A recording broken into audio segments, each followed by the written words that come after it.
Hey, this is Brian Brown with a quick how-to guide on how to reduce the risk, strategies and ideas for preventing elopement behaviors.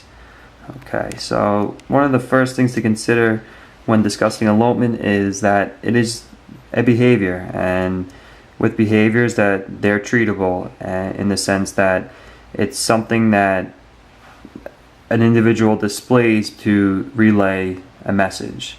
Okay, so elopement is defined as when an individual leaves or wanders away from the home or from a known adult while out in the public. Essentially, it's someone leaving a certain area without telling someone because of a specific reason. And it's up to us as educators to determine what that reason is and why this person's displaying that behavior and what we can do to try to help them and offer them a different alternative behavior to display.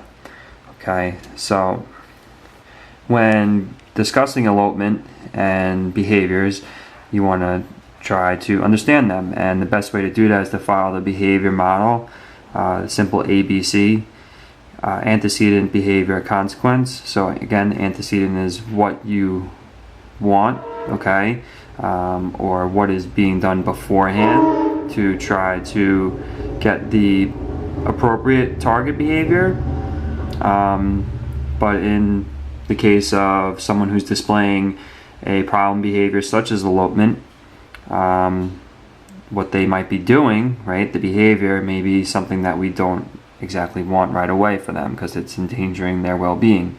So that could be the consequence, or the consequence in this case also is what are we doing for them as a result of this behavior, okay? And our first instinct might be, not the best one to help them with this, eliminate this behavior. Our first gut reaction may be something out of fear or anger or frustration, and in turn we may be giving the wrong feedback to them, which as a result might be reinforcing or encouraging the behavior, which is something that we don't want to do. So it's something to be very, very cautious of, and you really want to have a very analytical and applied behavior approach towards dealing with problem behaviors, including elopement.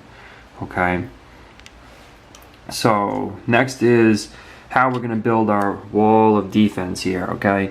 Here are our list of preventative measures. I'll run through them real quick and then I'll spend some time on them just discussing them. 1, understand and eliminate. Okay, so what do we know about this behavior and how are we going to eliminate it? 2 is what you can do is teach them safety. Teach the individuals themselves about eloping and why it's unsafe, using social stories, things like that. 3, secure your home. There's ways that you can go around securing your home, putting door locks up really high so that they can't reach them and they can't walk out whatever door they want at any time they want. 4, consider maybe incorporating a personal locator system, ID materials such as bracelets, so that if they are eloping and they do run a great distance away and they're found by somebody else, someone can ID them, and it has all their information on there, contact information, so they can contact you and report that they found your child or your student. 5, swimming lessons. The majority of deaths that, unfortunate deaths that were a result of elopement behaviors were due to drowning because an individual didn't know how to swim and they found the water, and it's a real sad and unfortunate circumstance of someone eloping. So it's a preventive measure that you can take. You can teach them how to swim, so if they do have this fascination with water and they happen to go in it, they'll know how to get themselves out of it safely. Number 6, alert others of this problem that you're having. This student, this individual, this child, they do have this tendency to elope, and this is the right way to go about helping this person. So you want to inform others that this person that's walking away by themselves shouldn't be doing so.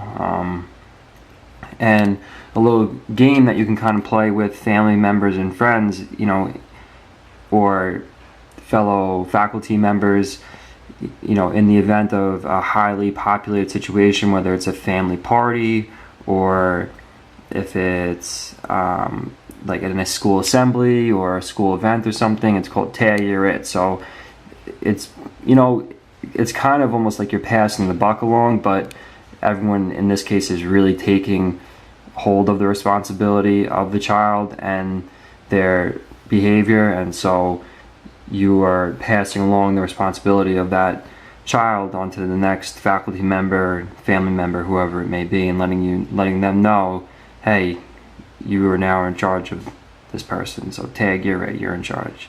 And number 8, learn from others. You know, it's an unfortunate thing, but you know, if you look in the news as of late, there are a lot of incidents with elopement, and some of them unfortunate, some of them, you know, lucky enough where accidents were avoided. But you can learn from others, you can learn from their stories and things like that.